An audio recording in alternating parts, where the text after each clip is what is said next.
হুমায়ুন কবির প্রতিহিংসার কথা বললেও বিষয়টাকে গুরুত্বই দিচ্ছে না শাসক দল।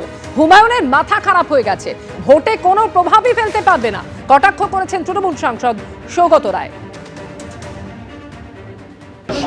হুমায়ুন কবিরের মাথায় গন্ডগোল আছে, ও কি পার্টি করবে আমি জানি। ও তো একটা জায়গার এমএলএ, ও কি ইলেকশন কমিশনের রেজিস্ট্রেশন কোনোই গুরুত্ব নেই।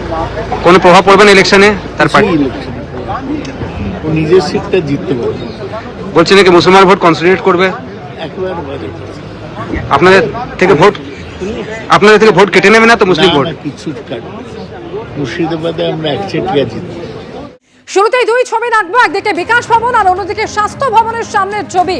আজকে পথে নেমেছেন প্যারা টিচাররা, আর অন্যদিকে মেডিকেল টেকনোলজিস্টরা, তারাও পথে নেমে আজকে বিক্ষোভ দেখাচ্ছেন। স্থায়ীকরণ সহ একাধিক দাবিতে মিছিল করলেন প্যারা টিচাররা, আর বিকাশ ভবন অভিযান ঘিরে তুমুল উত্তেজনা তৈরি হয়। আর অন্যদিকে মেডিকেল টেকনোলজিস্টরা, তারা আজকে বিক্ষোভ দেখাচ্ছেন স্বাস্থ্য ভবনের সামনে। দুই প্রতিনিধি এই মুহূর্তে ছবি আমাদের সামনে তুলে ধরবেন। একদিকে ঐশী মুখোপাধ্যায় আমাদের সঙ্গে রয়েছেন বিকাশ ভবনের সামনে থেকে, অন্যদিকে স্বাস্থ্য ভবনের সামনে থেকে রয়েছেন ঝিরম করঞ্জাই। দুজনের কাছেই আসবো, তবে কিছুক্ষণ আগে আজকে বিকাশ ভবনের সামনে এই প্যারা টিচারদের বিক্ষোভ ঘিরে ঠিক কি পরিস্থিতি তৈরি হয়েছিল শুরুতেই রাখবো আপনাদের সামনে।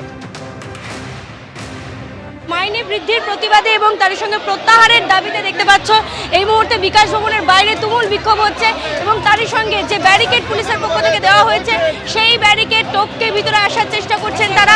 মূলত বিকাশ ভবনে গিয়ে আজকে তাদের যে সমস্ত দাবি দেওয়া আগাগোড়া ছিল, যে স্থায়ীকরণ, প্রমোশন এবং একাধিক দাবি নিয়ে যেরকমভাবে তারা এর আগেও রাজপথে নেমেছিলেন, সেই দাবিতেই কিন্তু আজকে তাদের বিকাশ ভবন অভিযান ছিল। এবং যেভাবে মাত্র 1000 টাকা তাদের বেতন বৃদ্ধি করা হয়েছে, সেই বিষয়টাকেই তারা প্রত্যাহারের দাবিতে এই মুহূর্তে দেখা যাচ্ছে বিকাশ ভবনের বাইরে তুমুল বিক্ষোভ। এবং একের পর এক এখানকার যে সমস্ত পার্শ্ব শিক্ষকরা রয়েছে তাদেরকে দেখা যাচ্ছে যে আটক করার যে প্রক্রিয়া তা কিন্তু ইতিমধ্যে শুরু হয়েছে। আমি দেখাতে বলবো কৌশিককে ছবিটা, যে আটক করার যে প্রক্রিয়া সে প্রক্রিয়া কিন্তু শুরু হয়েছে। এবং তারই সঙ্গে আজকে কিন্তু তাদের ঘোষিত কর্মসূচি ছিল বিকাশ ভবন অভিযানে, যদিও বা পুলিশের পক্ষ থেকে কিন্তু বিশাল বাহিনী এবং ব্যারিকেড করা হয়েছে।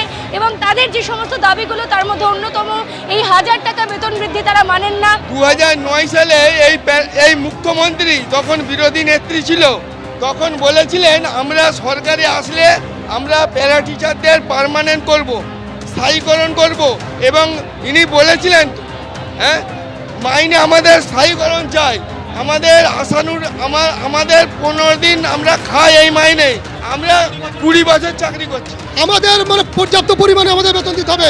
300 টাকায় আমাদের সংসার চলে না, আমাদেরকে সারাদিন খাটিয়ে নেয় সরকার। আমাদেরকে আজ 2006 সাল থেকে আমাদেরকে বিনা পারিশ্রমিকে খাটিয়ে নিচ্ছি। আমাদেরকে 300 টাকা আমাদেরকে মাইনে প্রতিদিন, আমাদের 300 টাকায় সংসার চলে না। আমাদের ছেলে মেয়েকে আমরা ডাক্তার দেখাতে পারি না। আমাদের স্থায়ীকরণ সহ বেতন বৃদ্ধি এবং আমাদের স্থায়ীকরণ চাইছি আমরা। এই সরকারের আমরা ভিক্ষা বৃদ্ধি চাই না, আমরা 1000 টাকা বেতন বৃদ্ধি আমরা চাই না। সরকার ফিরেই নেক আমাদের 1000 টাকা। বাবা মা ট্রিটমেন্ট করা যায় না, ছেলে পিলেদের লেখাপড়া করা যায় না এই বেতনে। আজকে আমাদের করুণ দশা, আমরা রাস্তায় নেমে গেছি। এই মমতা বন্দ্যোপাধ্যায় কত প্রতিশ্রুতি দিয়েছে, একটিও প্রতিশ্রুতি রাখেনি। আর অন্যদিকে মেডিকেল টেকনোলজিস্টরা, তারাও আজকে পথে নেমেছেন এই নিয়োগের দাবিতেই। প্যানেল প্রকাশ করতে হবে এবং নিয়োগ করতে হবে অবিলম্বে, এই দাবিতে আজকে মেডিকেল টেকনোলজিস্টরা, তারাও আজকে বিক্ষোভ দেখাচ্ছেন। সরাসরি এই মুহূর্তে ছবি আমাদের সামনে তুলে ধরবেন ঝিলম করঞ্জাই রয়েছেন। ঝিলম, একদমই প্রথমেই দৃশ্য দেখা আমার সহকর্মী প্রীতম দেখাচ্ছে, যারা এখানে নিয়োগের দাবি করছেন মেডিকেল টেকনোলজিস্ট ল্যাব, তারা গত 1 ঘন্টা ধরে এখানে অবস্থান করছেন। তার আগে তারা মিছিল করে আসেন। তাদের যে দাবি, যে তাদের যে হাজার হাজার শূন্য পদ আছে সেই পদে নিয়োগ করতে হবে। আর 6 মাস আগে তাদের একটি পরীক্ষা হয়েছিল 633 জনের নিয়োগের, সেই নিয়োগের জন্য যে প্যানেল, সেই প্যানেল বার করতে হবে।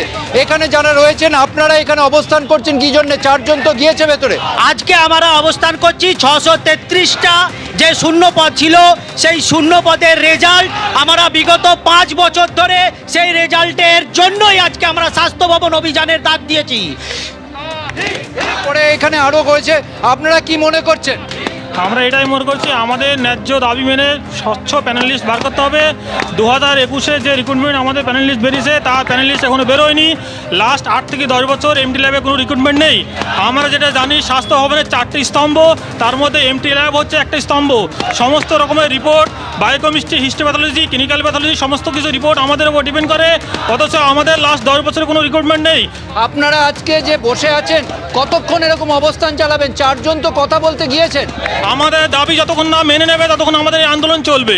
অর্থাৎ দেখতে পাচ্ছ সব তরুণ তরুণী এখানে তারা বসে আছেন, যাদের অভিযোগ গত 5 বছর ধরে এমটি ল্যাব তাদের নিয়োগ হচ্ছে না এবং সম্প্রতি 6 মাস আগে 633 জনের নিয়োগের পরীক্ষা হয়েছিল, তারও কোনো প্যানেল প্রকাশিত হয়নি। ফলে 2021 সাল থেকে যে কোনো নিয়োগ নেই, সেই সমস্ত দাবি নিয়ে আজকে তারা এসেছিলেন।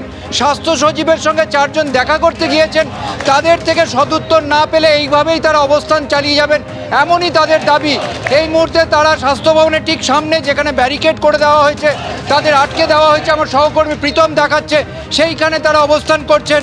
এবং স্বাস্থ্য ভবনে 4 জন তাদের প্রতিনিধি গিয়েছে যে তাদের দাবি তাদেরকে স্বাস্থ্য সচিবের সঙ্গে বৈঠক করার সুযোগ করে দেবে এবং তাদের বক্তব্য শুনে সব কিছু মীমাংসা যদি হয় তবেই তারা এই অবস্থান প্রত্যাহার করবেন।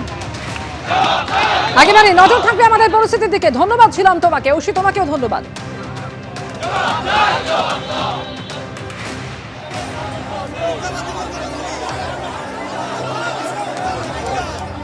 এবিপি আনন্দ, এগিয়ে থাকে, এগিয়ে রাখে।